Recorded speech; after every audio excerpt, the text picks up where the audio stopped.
I worked 4 jobs. Originally brought me home is a topic that's extremely important to me. There's better things to do with our time. That instant gratification. Why am I getting emotional?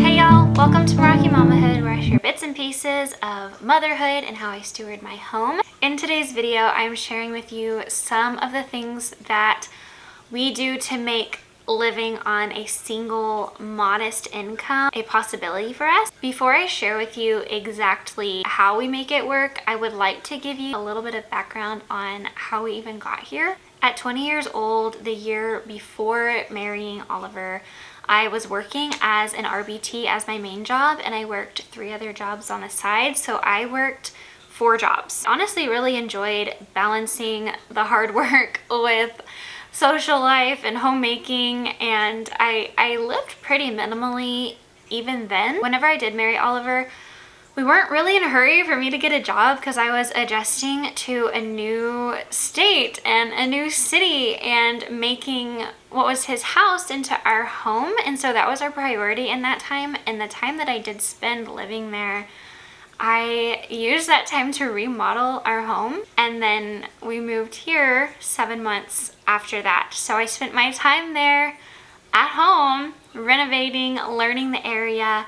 And then when we moved here, I pretty quickly landed a job again as an RBT, but I lost that job at the beginning of COVID. So that's what originally brought me home, which actually ended up being a blessing in disguise because I got pregnant that same month, and it was a really rough pregnancy. Even on a modest income, we knew that that was what the Lord was calling us to do, but it hasn't been without sacrifice. When Lucy was a baby, there was a time that I picked up a side gig working in insurance marketing about 25 hours a week. We went through a time where we had a lot of medical debt that was quickly racking up. We had 2 vehicles and we owned both of them. We ended up selling one of the vehicles to pay off some of that debt, but having some extra income from my side gig working at home was a huge blessing. I stepped down from that position as my first trimester with my youngest came to a close, and also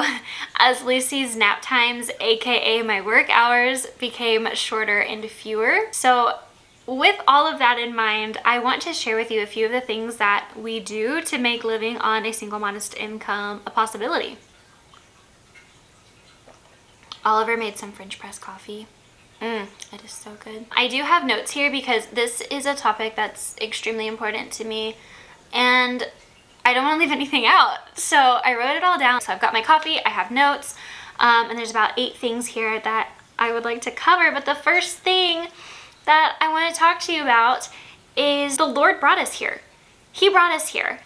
We have a daily peace that we are walking in step with the Lord. Knowing that the Lord has intended for me to stay home is honestly motivation enough not to squander my days. It is totally possible to stay home and be lazy about it, but I know that the Lord would never call me into slothfulness, and the Lord has called me here. The second thing that I would like to say is that we choose not to have unnecessary subscriptions like, I don't know, Disney Plus, Netflix, things like that.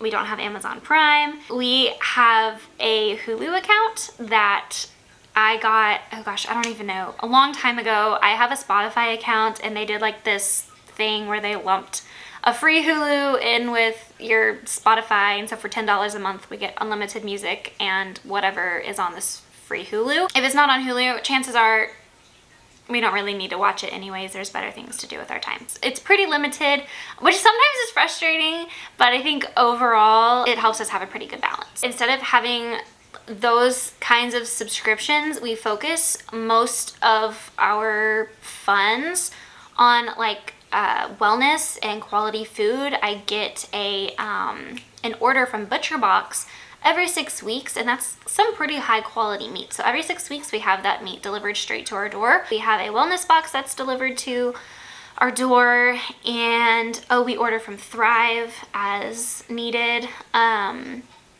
But that's really it, and we honestly don't really count that as extra. Those are things that we would want to buy anyways, and I always want to have things for wellness on hand for my family and quality food, so I would much rather invest in that than TV and Netflix and Amazon Prime and things like that. And that leads me to tip number 3, which is that we eat at home. We eat out maybe once or twice a month, and we really try to stick to that. Other than that, I am creating all of our meals in our kitchen, which is honestly my favorite place in our whole house. We also don't buy coffee out. We don't really like fancy coffee anyways. I have a milk frother, and we have a percolator and a French press, and that suits us just fine. I used to like really fancy coffees, and I really come to appreciate just a really high quality coffee bean in the percolator. But again, that's when it comes down to some of those areas of sacrifice where maybe you really like your coffee from your favorite local coffee shop, or maybe from your Starbucks or whatever, and that's okay. But if you're getting it every day, then it might be time to kind of reevaluate. If you're having a hard time figuring things out financially in other areas, maybe the coffee should be the thing to go. I really have come to appreciate my coffee from home, and I haven't always been that way. So these are habits that can be created with time. It's really something that can be cultivated in your heart and in your soul to really appreciate the things that you can do and the things you can make in your own home. And I feel like that's where some of my appreciation and respect for homemaking comes into play, is because I have had some time to really work on getting myself to this place of loving food from home and appreciating eating what my hands and hard work have created, more so than going out to eat. It's way more satisfying for me to make a meal for my family and see that my husband and my toddler both love it. And it's a good, nourishing food. I know exactly what's in it. It's good for our bodies. And so that's something that I've grown to appreciate. And so some of this does come back to mindset. And so behind any of these tips, you can put a little disclaimer for mindset. Like, your mindset really needs to be in a place where you're ready to appreciate what you can do and what your home has to offer for you, because there's so much money to be saved within the home. Tip number 4 is that we don't buy unnecessary items. We don't buy paper towels, paper plates, plastic forks, knives, spoons, bowls, cups, those things. Don't buy them, don't need them. If we're having a gathering, like a birthday party or something, I'm going to have paper plates and plastic forks, but we don't use them on a regular basis, so it's something that I keep like specially tucked away in a closet, but we don't really use them. So that saved us a lot of money. We're not buying paper towels. There goes my accent. We don't buy paper towels when we go to the store. We use rags and cup towels, and I wash them, and then when they get stained, I strip them, and they stay good for a while. And that's just what has worked for us. We've got our nice ones, and then the ones that we use for everything else, literally everything else. Going the extra mile to wash the dishes and to wash the cup towels and dish rags is better for the environment, and it's also a little bit easier on the bank account. Tip number 5 is very similar to tip number 4, but rephrasing it to say that we keep our spending to the necessities. This goes outside of paper towels and disposable dishware. This is for things that we feel like we want, we need, we see it on Amazon, we see it in the store, we see it online, we scroll past an ad on Instagram, and we think, we really need that. We sleep on it, we wait. We really try not to impulse buy. We really wait, we pray, we talk about it, and 9 times out of 10, we see something this is mostly me. I see something that I want, like a pair of shoes or something, I put it in my cart, and I go back 2 days later, and I realize I don't really need that. So it's just being a little bit more mindful and intentional with where your money is going and what you're spending it on. And sometimes I put the shoes in the cart and I go back 2 days later and I'm like, yeah, I really need those shoes.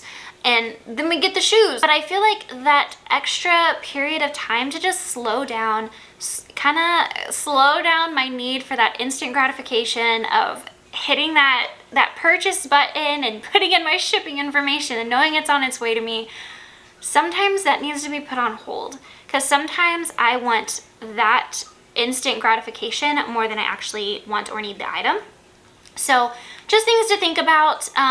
It's taken me some time to realize what is a necessity and what is something that I don't actually need right now, which also comes down to being more mindful in the individual things that I buy. So yeah, we try to keep our spending to the necessities and sleep on it if we really think that we need it. Tip number 6 is to buy as much as we can secondhand. This usually doesn't come with the instant gratification of 2-day shipping or same-day delivery, but it saves money and it usually results in more unique pieces, especially the ones that require just a little bit of fixing up. I thoroughly enjoy thrift shopping for a lot of my clothing items, and especially for my kids' items, their clothes, their toys. You know, they wear them and they wear them out, and so sometimes buying brand new clothes just kind of seems like a waste because they're gonna get stained and dirty and they're gonna grow out of them in 2 months anyways. So thrifting for kids is a total money saver, game changer. If you don't do it, you really, really should. Number 7, this tip might gross some of you out, but we've chosen a cloth diaper. And it has saved us money because we hardly ever buy diapers. We keep a pack of disposables on hand in both of the girls' sizes, and they also wear disposable nighttime diapers at night. Other than that, we don't buy diapers. We started out with 1 pack of cloth diapers, and that's because my mom bought it for us, because I told her I really wanted a cloth diaper, and she bought us our first pack. So you know what I did? I cloth diapered for a day. I washed them the next day, washed them and dried them the next day, and on the wash and dry day, we used disposables. So there were a couple days a week that we weren't using disposable diapers.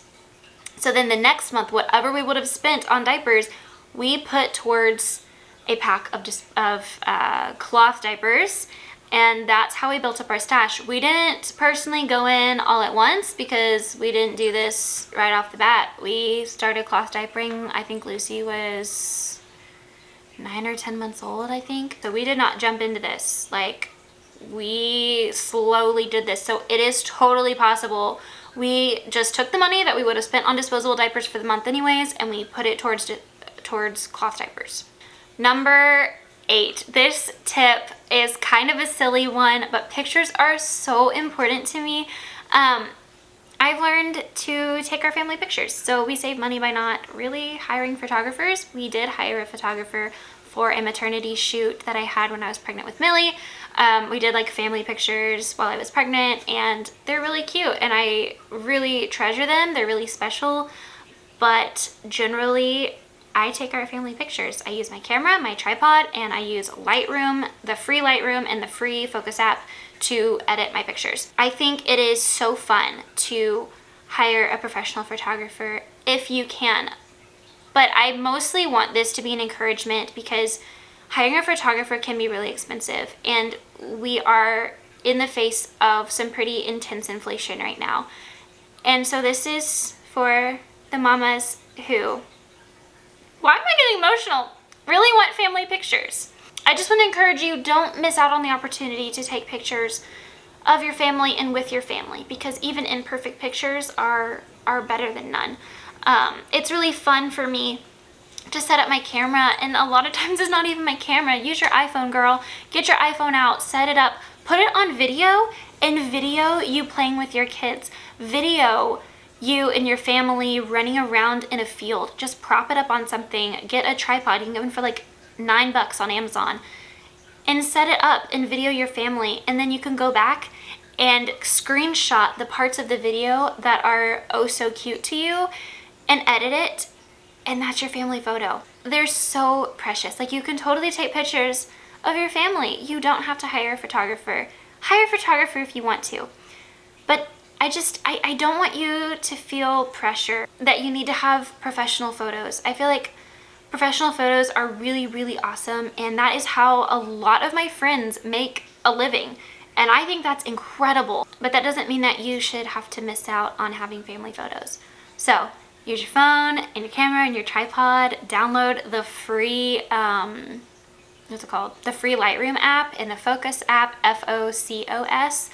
That's how you spell it. I love the professional photos that we have, but they're not necessary for every single occasion. They're not necessary for every Christmas card. There are so many ways that you can make staying at home a possibility. But in this special season of life, these are some of the ways that we make it possible for me to stay home and to raise our children and be a homemaker. We've had these different things in place. These concepts have been alive in our family for a long time, but we've really cracked down on them in the face of inflation. I hope that this encourages you or gives you some new ideas of how to cut costs or to manage your home.